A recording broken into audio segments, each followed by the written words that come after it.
En fait, la Bible nous dit explicitement « Cherchez premièrement le royaume des cieux et sa justice, et tout cela vous sera donné par-dessus. » Restez avec nous dans Jouissez de votre vie.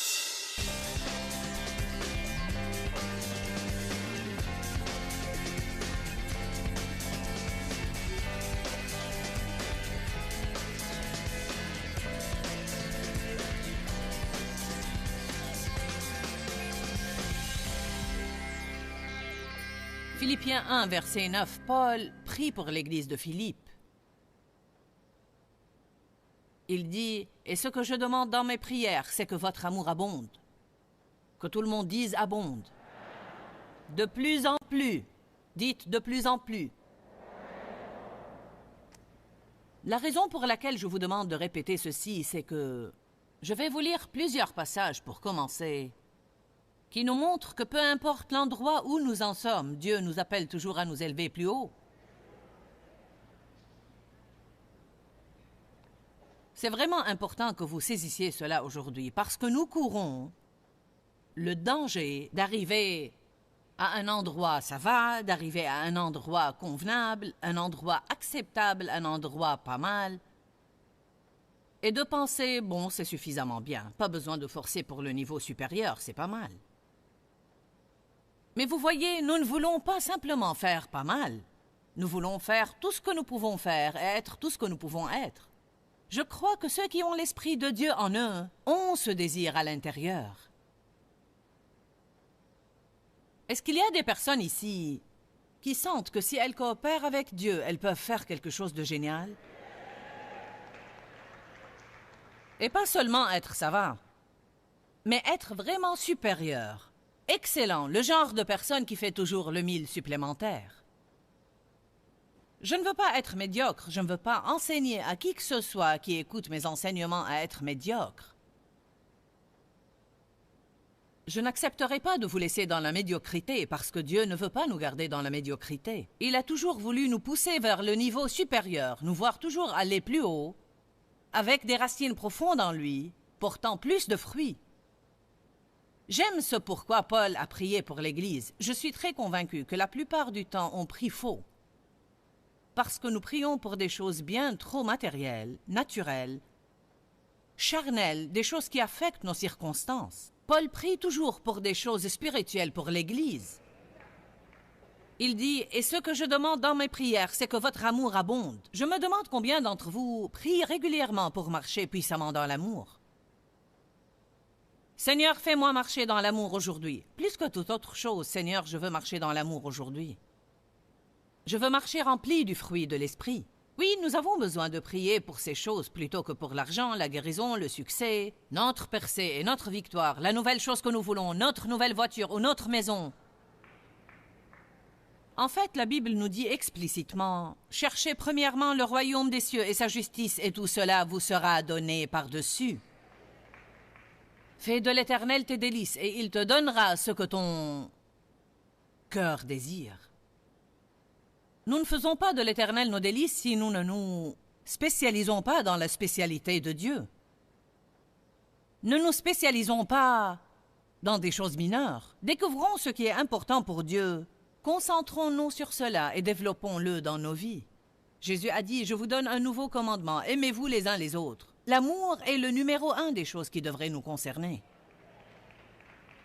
L'apôtre Paul encourageait toujours les premiers chrétiens à grandir sans cesse dans l'amour, à manifester cet amour les uns envers les autres. Parce que c'est ainsi que le monde saura que vous êtes enfants de Dieu, Dieu qui est lui-même amour. Paul dit que votre amour abonde de plus en plus. Ces personnes marchaient dans l'amour, mais il leur a dit « Je veux que vous grandissiez dans l'amour ». Il a dit « Je veux que votre amour abonde de plus en plus, qu'il abonde encore et pleinement en connaissance et en vraie sensibilité. Que votre amour se démontre dans un niveau supérieur de connaissance, de compréhension et de discernement. » Je lis la version amplifiée. Qu'ainsi vous sachiez apprécier ce qui est vital, ce qui est précieux, ce qui est excellent et qui a de la valeur, reconnaissant ce qui est élevé, le meilleur. Puis il parle d'avoir un cœur sincère. Paul parle ici du fait d'abonder dans l'amour, de marcher dans l'excellence. Il dit « Je prie pour que Vous recherchiez et trouviez quelles sont les choses les plus excellentes, que vous vous battiez pour les obtenir. Ne vous contentez pas de ce qui est bien, recherchez ce qui est excellent. Parfois, les choses bien sont ennemies du meilleur. Car Dieu pourrait avoir quelque chose de plus grand pour vous, mais vous restez collé à cette bonne chose que vous faites. Je fais vraiment du bon travail, Seigneur. Je fais quelque chose de bien. Alors pourquoi laisser tomber tout ça? Je me rappelle quand le Seigneur m'a dit de mettre de côté les études bibliques que je donnais chez moi dans les premières années de mon ministère. J'ai donné ces études bibliques pendant 5 ans. Le Seigneur a enlevé la grâce qui était sur moi pour les mener. Il a commencé à me dire dans mon intérieur qu'il en avait fini avec cela et qu'il voulait faire quelque chose de nouveau. Bien, vous savez que c'est très difficile de laisser tomber ce que vous êtes en train de faire si vous ne savez pas ce que vous ferez après. Cela m'a demandé un réel pas de foi. Mais quand Dieu en a fini avec quelque chose, il en a bien fini. Si vous continuez à faire ce que Dieu a arrêté, cela sera dépourvu de vie pour vous. Peu importe combien cela vous avait béni, quand Dieu en a fini, il en a fini. Certains ont besoin de saisir cela aujourd'hui. Nous avons des attaches entre l'âme et les choses.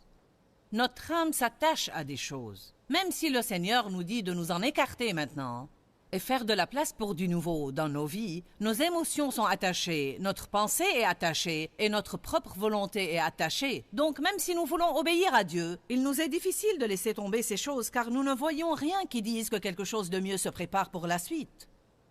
Dieu seul sait si nous aurons quelque chose par la suite, alors on s'accroche à des choses avec lesquelles Dieu en a fini. Ce sont de bonnes choses, mais elles ne sont pas excellentes.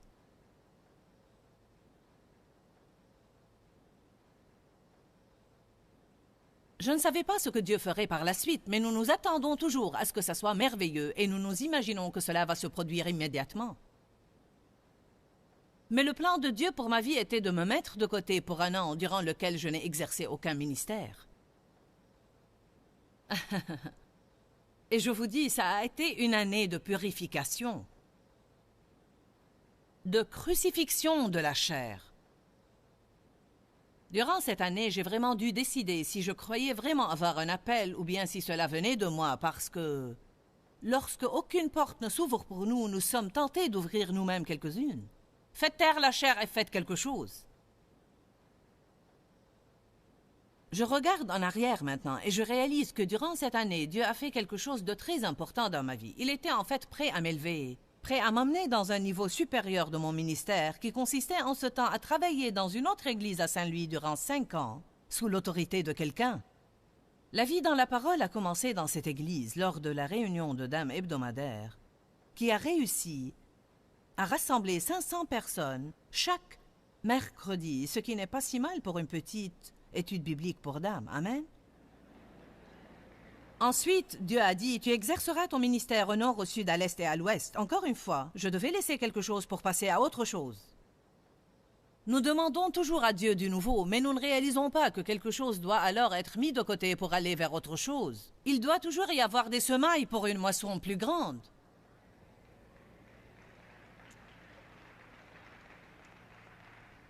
Avant que Dieu nous fasse passer au niveau supérieur, il doit y avoir une préparation. Que tout le monde dise préparation. Les gens ne savent vraiment pas comment coopérer avec la préparation parce que nous sommes toujours pressés pour tout. Préparation, préparation, préparation, préparation. Une des choses qui pose un problème maintenant, c'est que beaucoup essayent d'exercer un ministère sans préparation.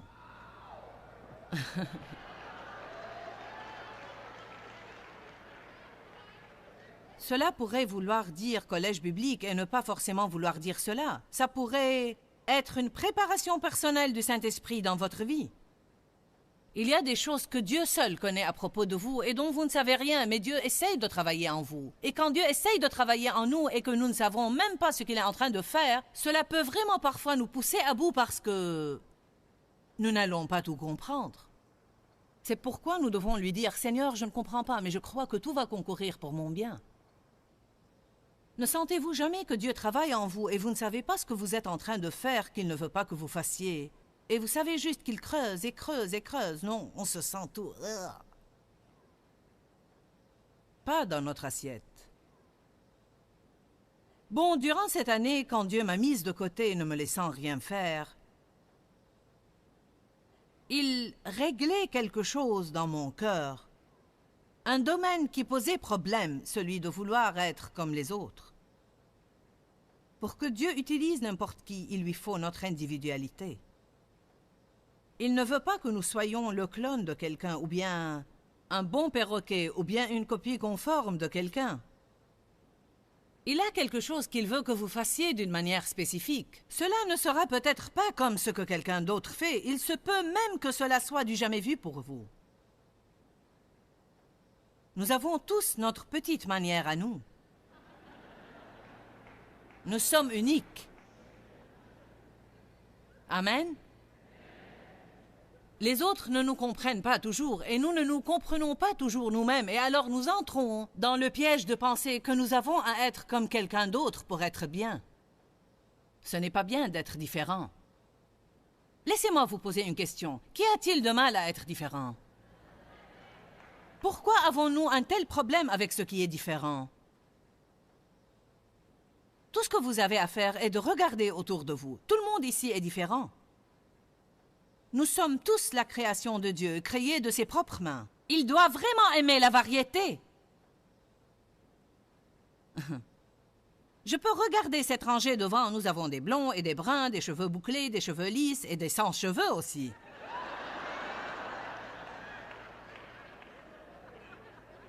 Nous avons des vêtements gris, des vêtements marron clair, des vêtements bleus, des vêtements verts, des vêtements rouges et marrons. Nous avons des shorts, des jupes, nous avons des jeans, des survêtements. Et nous avons même 2 jeunes gens en costume cravate. Donc ici, nous avons 1, 2, 3, 4, 5, 6, 7, 8, 12 personnes. Chacun de ces 12 a ses caractéristiques, des coupes de cheveux différentes et toutes ces choses différentes. Comment peut-on regarder à l'un d'eux et dire « tu as raison » et les autres ont tort? Cela dépend de ce avec quoi la personne se sent à l'aise. Pourquoi ne pas simplement être particulier et arrêter d'être comme tout le monde ou d'essayer de rendre les autres comme nous?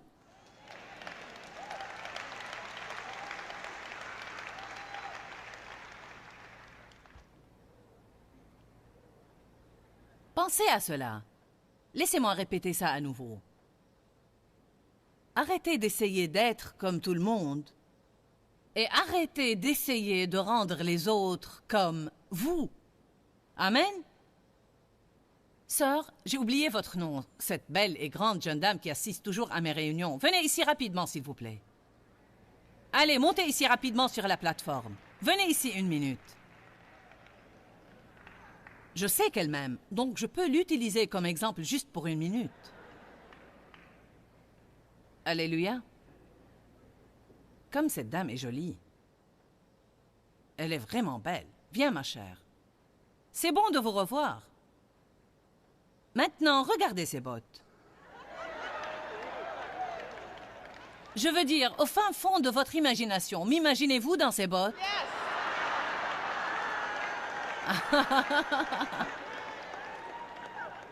Une dame qui m'aide avec mes habits m'a dit que je devais avoir une paire de bottes. Donc je dois m'acheter maintenant des bottes. Mais cela ne m'arriverait pas de m'acheter des bottes léopard. Mais elles vous vont très bien à vous. Je trouve vraiment que vous les portez bien. Mais il y a peut-être bien les 3/4 des gens qui se disent « Oh là, moi je ne porterai pas ça ». Elles lui vont très bien à elle et ça va parce que nous n'avons pas tous à être pareils.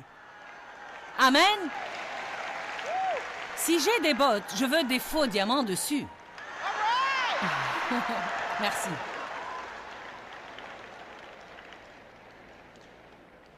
Savez-vous ce que je pense est extra bon? Quand on est libre d'être soi-même. Je n'étais pas libre d'être moi-même et Dieu qui savait cela ne pouvait pas me mener au niveau supérieur de ce qu'il avait pour moi. Parce que j'aurais trouvé d'autres personnes à qui j'essayerais de ressembler. Je sais qu'il y a des gens ici qui se comparent à d'autres parce que je n'avais pas l'intention de parler de ça aujourd'hui, mais Dieu me pousse à le faire pour quelqu'un. Ce n'était pas mon plan. Bien sûr, ça ne l'est jamais. Peut-être m'avez-vous entendu raconter ces histoires. Je ne vais pas aller dans les détails, mais durant cette année, j'ai décidé d'être une femme dans la norme parce que je ne pensais pas être comme toutes les autres femmes. Je ne pensais pas être normale. Et à vrai dire, je n'étais pas comme les femmes que je connaissais parce que j'avais cet appel dans ma vie et donc j'avais des désirs différents. Je ne voulais pas faire des confitures, ni faire des conserves de tomates, ni coudre des habits pour la famille. Je voulais chasser les démons et je voulais guérir les malades, vous savez.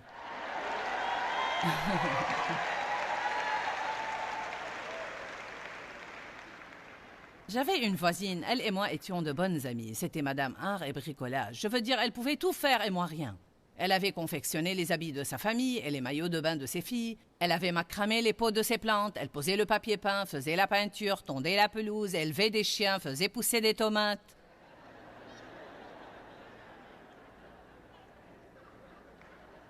Donc, je me suis acheté une machine à coudre. J'ai pris des leçons et en fait, je haïssais cette machine à coudre. Nous avions un jardin et j'ai fait pousser des tomates. En fait, Dave s'occupait des tomates. Je haïssais ce jardin. Je ne voulais pas arracher les mauvaises herbes. Je ne voulais pas vaporiser de l'insecticide dessus. Je ne voulais rien de tout cela. Mais je le faisais parce que je pensais que j'avais à le faire pour être dans la norme. Je me demande combien de choses vous faites aujourd'hui que vous haïssez et que vous faites quand même parce que vous voyez quelqu'un d'autre le faire et vous pensez « je dois ». Vous pensez « il faut ». La tyrannie du « je dois » et du « il faut » vole votre liberté. Bon alors, j'ai fait à Dave un short. Si seulement j'avais gardé ce short pour vous le montrer aujourd'hui. Je veux dire, cela aurait été un tel bon témoignage. J'avais fait à Dave un short et quand il était prêt, la poche était plus longue que la jambe.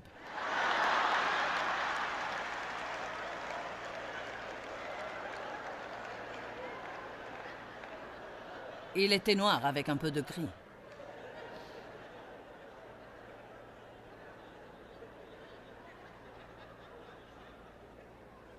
Quand Dieu vous dit de renoncer à quelque chose et de continuer quelque chose d'autre, vous devez rester attaché à ce que Dieu vous a mis à cœur. Vous devez réaliser que même dans ces années de silence dans votre vie, vous êtes dans un temps de préparation. Dites tous préparation. Quand vous passez par ce temps de préparation, beaucoup de choses n'auront pas de sens pour vous, mais restez stable. Peut-être y a-t-il ici ce matin quelqu'un qui a seulement besoin d'entendre « reste stable ». Ne déserte pas le navire. Continuez à dire, Seigneur, que ta volonté soit faite. Tu fais ce que tu veux en moi. Je ne comprends pas ce qui se passe, mais je resterai sous ta main puissante.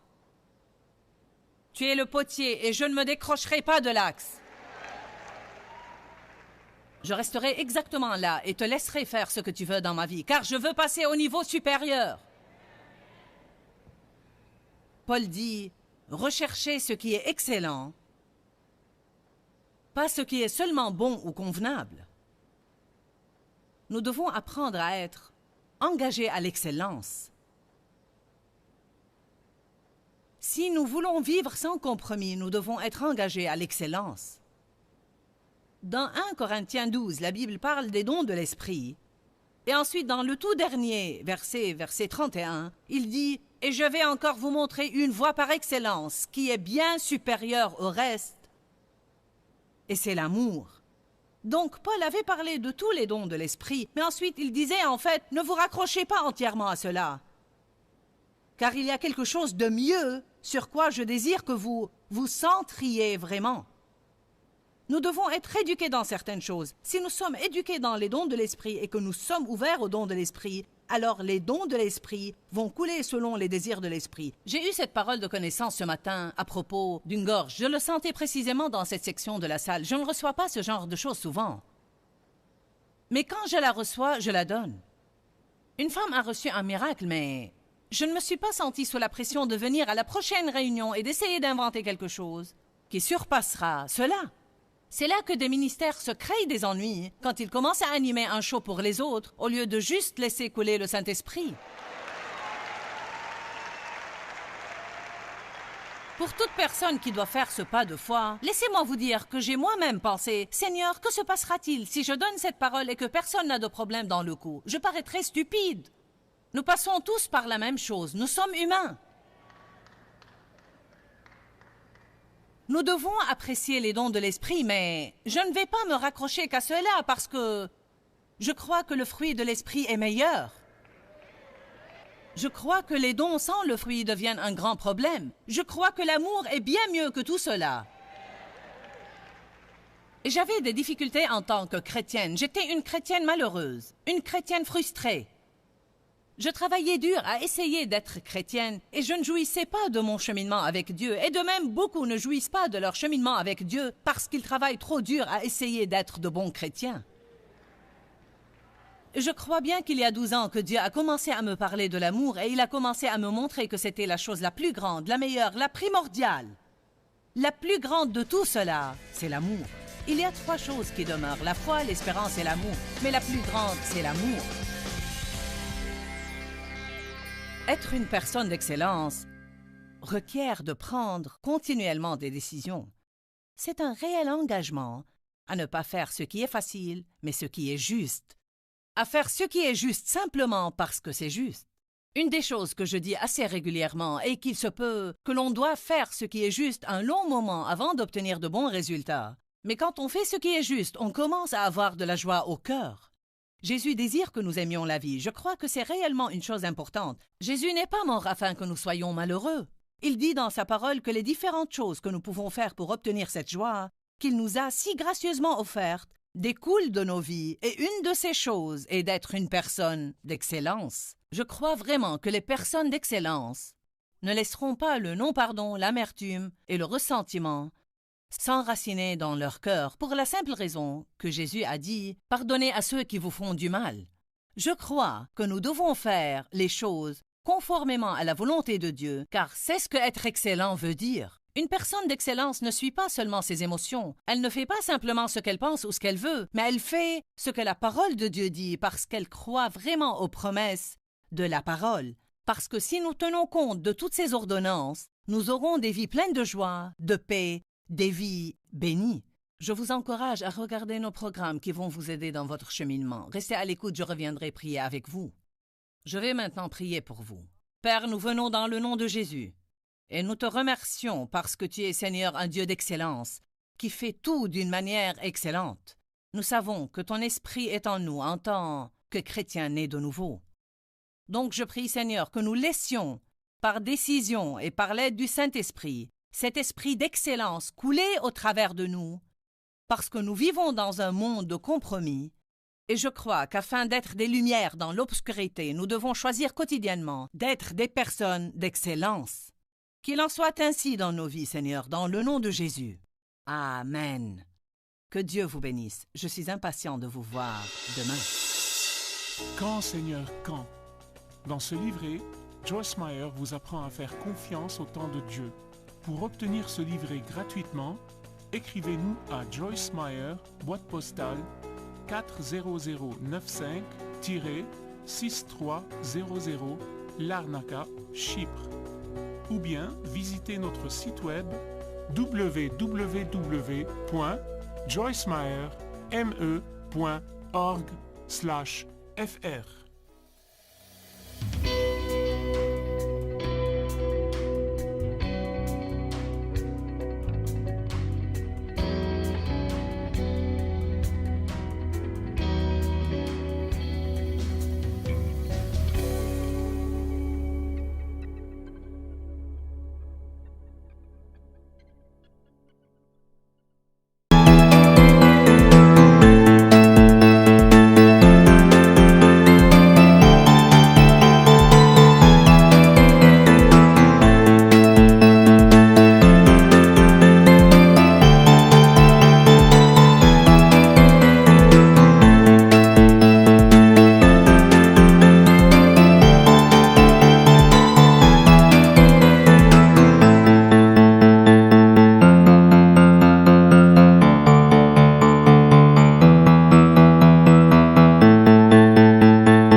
hương thu êm đềm, hà diều đã bóng đắm say giữa đồng, kỷ niệm yêu thương trong mỗi ngày, tiếng ru gọi hãy nhớ biết bao. Tôi xa quê bao